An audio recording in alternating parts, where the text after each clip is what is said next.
Did you know that almost 800,000 people die by suicide every year?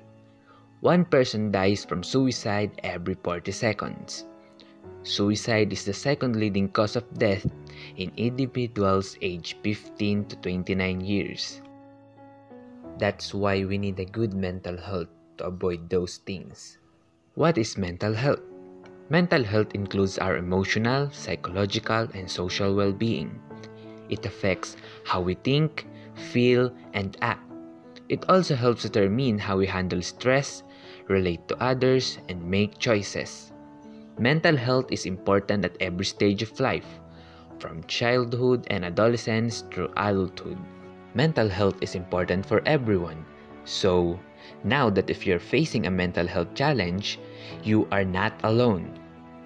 Over the course of your life, if you experience mental health problems, your thinking, mood, and behavior could be affected.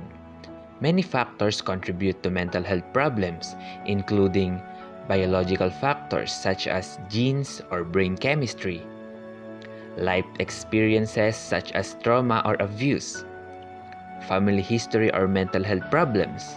Mental health problems are common, but help is available and people with mental health problems can get better and many recovers completely. Not sure if you or someone you know is living with mental health problems, right? Experiencing one or more of the following feelings or behaviors can be an early warning sign of a problem.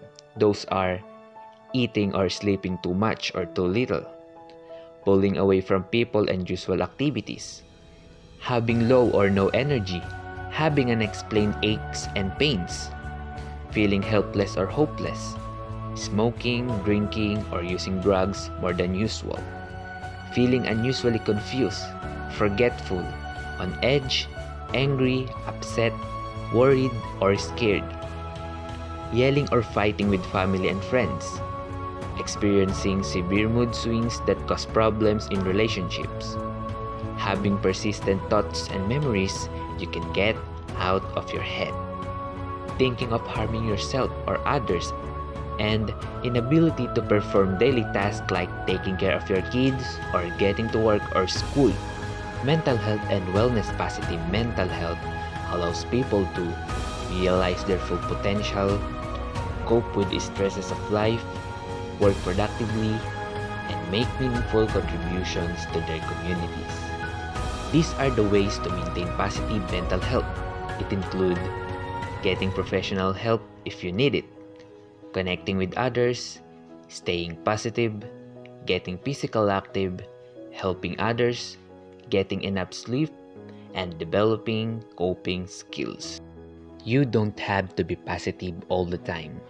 It's perfectly okay to feel sad, angry, annoyed, frustrated, scared, and anxious. Having feelings doesn't make you a negative person. It makes you human.